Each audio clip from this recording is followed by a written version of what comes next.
Bienvenue sur la chaîne de Vapoclop. Aujourd'hui, présentation du kit Capin Mini de chez Kangertech. Le Capin Mini, bien entendu, comme son nom l'indique, est le petit frère du Capin puisqu'il existe un format un peu plus gros, mais aujourd'hui c'est le Mini qui nous intéresse. C'est un kit qui est un kit all-in-one, tout intégré.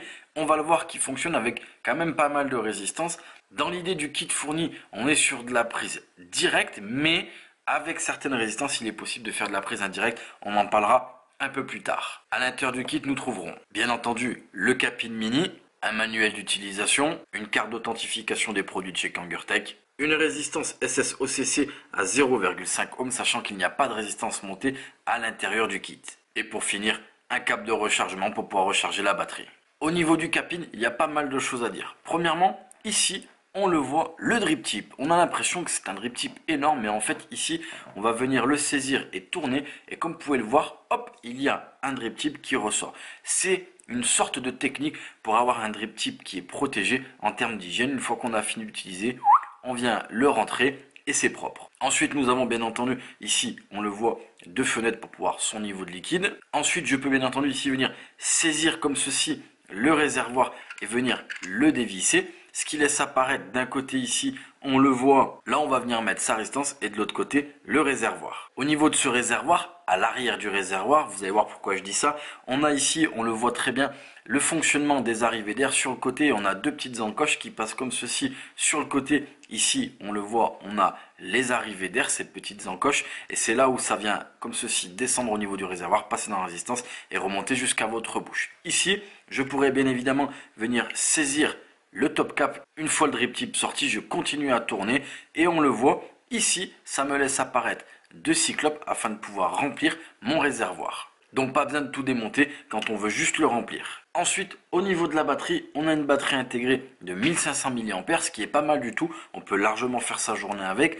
On a ici le bouton Fire et sur le côté, on a ici la connexion micro USB afin de pouvoir recharger sa batterie. Ici, on le voit, ma batterie est démarrée. Pour l'éteindre et l'allumer, je clique 5 fois dessus, elle se met à clignoter, elle s'éteint. Pareil pour l'allumer. Et ici, vous le voyez, il y a des LED qui sont au nombre de 5. Tout simplement, ici, c'est un indicateur de niveau de batterie. Plus vous allez utiliser, plus les LED vont s'éteindre, moins vous aurez de batterie. Arrivé à la dernière, il faudra recharger. À savoir que, approximativement, la longueur totale du Capin Mini est de 120 mm pour un diamètre ici de 22 mm et un poids approximatif de 100 g. La contenance du clairomiseur est de 2 ml. Elle accepte les résistants jusqu'à approximativement 0,15 ohm. Ici, je vais bien entendu dévisser, je vais venir prendre cette résistance, l'imbiber, la monter et nous allons d'une part le tester, secondo nous allons parler des résistances. Nous revoici donc ici avec le Capin. J'ai imbibé ma résistance, j'ai remonté la résistance à l'intérieur, j'ai rempli mon atour, on a patienté quelques minutes que la résistance soit correctement imbibée. Ici, je démarre mon Capin, donc je suis avec une résistance à 0,5, on reviendra dessus après. J'ai un liquide un peu fort en VG, je suis bien entendu en prise directe et on teste ça.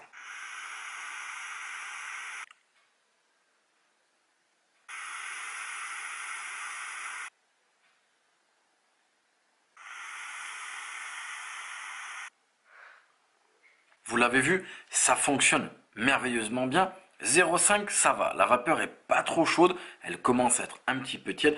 Bref, par rapport à la résistance et ce genre de kit, on a une restriction de la saveur qui est correcte et pareil au niveau du hit. En termes de prise directe, puisque là nous étions en prise directe, il faut comprendre que ce n'est pas une arrivée d'air extrêmement aérienne, c'est légèrement aérien dans le domaine de la prise directe. Ça veut dire que c'est de la prise directe légèrement restreinte. Et à mon sens, c'est parfait pour commencer dans la prise directe. Venons-en aux résistances, car c'est là qu'on va parler tout simplement de la prise indirecte.